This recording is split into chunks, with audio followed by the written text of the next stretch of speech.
Wala nang game! Sabi niya sa laban niya kay C9, magiging morgue itong barracks, ako'y nababahala. Pag gumawa ako ng living room, ako'y magkakasala.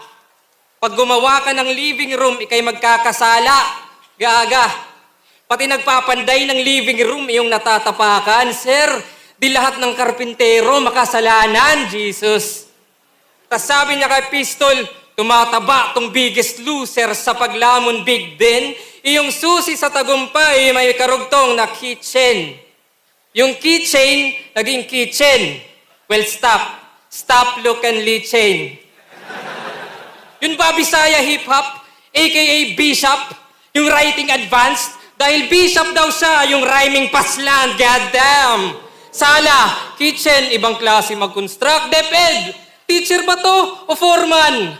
O baka congressman sa kanyang napili na galaw? Sala, kitchen, ano ka, speaker of the house? Tapos sabi niya sa laban niya, hindi, cut. Sorry boss, yun ba yung benta? Line marking meta? Maghihimay ako ng lines, tas ibabalik ko lang sa'yo. After 1 year na rebuttal, tas bilib naman kayo. Sabi mo, puro makiri atake para makabisa, para makabuo at makaisa. Puro mak para makapatay at makalapa. Kung walang mak, itong makatay di makakatama. Oo, nakabase lang sa linya, tas may scheme ng konti. Huy! Inyo ba kayang mag-isip ng sariling content? At sa mga fans ni Plaridel, alam nyo nakakatanga. Yung linyang kitchen at sala, di naman galing sa kanya. Oo, di galing sa kanya. Pero alam kong di nyo napansin, di ba?